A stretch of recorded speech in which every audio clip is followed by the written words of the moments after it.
Okay, hello everybody. So today I'm going to be talking about a skill that everybody can use, but everybody uses to a different extent. This, as you can see behind me, is how to sing. When we're trying to learn to sing or try to become better singers, then there are some barriers that we'll eventually come across. So let's learn to break down these barriers because these can prevent you from wanting to sing. So before that, we should talk about some fake barriers, some barriers that are put in front of you that don't really matter. So this is an example. A lot of people like to say, you need more support. You can't hit those high notes, you need more support. But there's peer-reviewed articles that say that you can't actually tell the difference between a supported and unsupported voice. So sometimes we need to know when to take feedback and just push it aside. But other than that, let's look at some barriers that you will face. The first barrier we'll look at is singing in tune. So here's an example of somebody who can't sing in tune. Let it go, can't hold it back anymore. Let it go, let it... Okay, so this is pretty sad when you've been singing in the choir your whole life and suddenly someone, your friend, brings you across to the side and says, hey, you know you are tone deaf? And then your world collapses because all this time you've been in the choir for 6 years and then you've been singing out of tune all this time and you're like, oh man, maybe I shouldn't sing ever again. So, if this happens to you, then what should you do? Is there really no hope for you in terms of singing? Well, first of all, you should take an online tone deafness test. These things exist. Check whether you really are tone deaf because there is this condition called amusia. It affects about 4% of the population. So out of here, this room of 75 people, about 3 people will be tone deaf. So,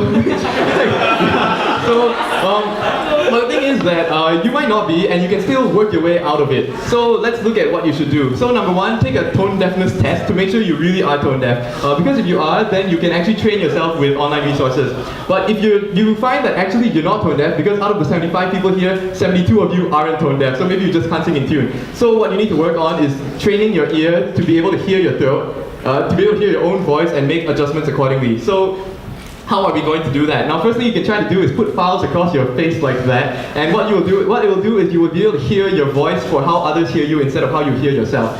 You can also do recording, so it's very important to record because you sound very different in a recording. Another thing is you get your friends to play notes on the piano and tell you whether you're sharp or flat, so eventually you'll be able to sing in tune based on your friends' feedback. So next we come to barrier number 2. Maybe you can sing everything in tune, but everything is too high out of reach for you. So here's an example. Give me a sign, I wanna believe. Whoa!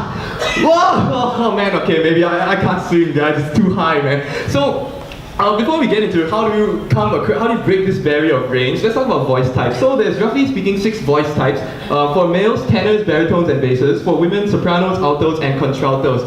So what these are just labels for how high your comfortable speaking range is. So some people are able to speak higher, and they just have higher voices, and this is determined by your vocal tract. So what are the vocal tracts? Now I'm going to get into something technical that I will gloss over all the details of, so if you want to have more technical discussion, come find me later. There's 2 resonating chambers in your head. The first is your throat. Listen carefully.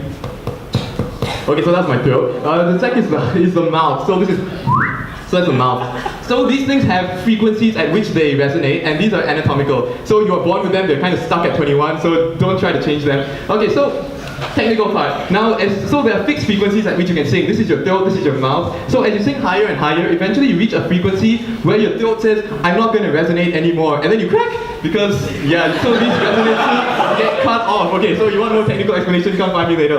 So what do you have to do to overcome these? First of all, don't be sad, because if you have a low voice, or you have a very squeaky voice, then there's nothing much you can do about it, because that's how you were born. But the thing is that you can sing songs in a key that suits you, because most people don't have absolute pitch and they can't tell the difference anyway. So, and finally, it doesn't mean that you can't work towards it. So if you have a barrier and you want to increase your range, that is something you can do with head voice. So what's head voice? So head voice is, it's when I speak like this instead of like this. So basically it sounds a lot more flexible and free, but it's a lot thinner because I'm cutting out these frequencies. So, so that's a great, so now we're going to talk about how can you make use of that. So it's about mixing the registers. So basically, yeah, they're very different, but how can you make use of them? Now, when I talk using chest voice, you can try this later on your own. Most of the air will be coming out of my mouth, but when I use my falsetto, most of my air is actually coming out of my nose. So you can try this and experiment with this later yourself. Okay, so basically, the higher you go, the more air you need to let go to your nose, so then, head voice, and I come back to my chest voice.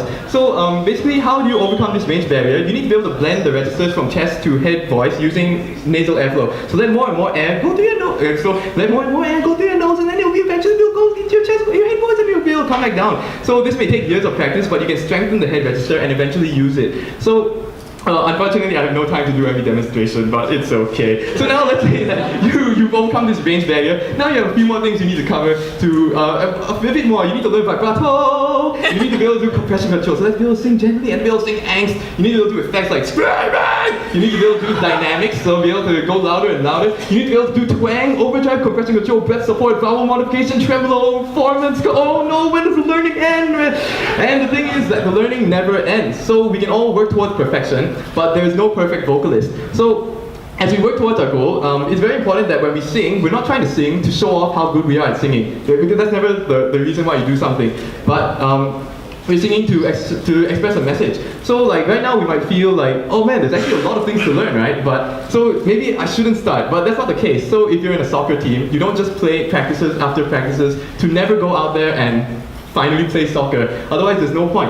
So I think this is a trap that I fell into, that I never really dared to go out because I was always working on my craft, trying to get better and better before I started. But I think that's something that we should not fall into. So as with anything in life, we actually all have different starting points, and we all have different barriers that we are trying to overcome. So, but any stage we are at, we should not be afraid to own it and still deliver the message that we want to deliver. So that was super generic life lesson, but let's go back to singing. So let's have a recap of what I've gone through today. Well, okay, so first of all, singing in tune. You can ask a friend to help you sing in tune with a piano, listen to recordings, and try this file thingy and cut off the resonances from your ear. So range, you use nasal airflow so that you can learn to mix from your chest voice to your head voice.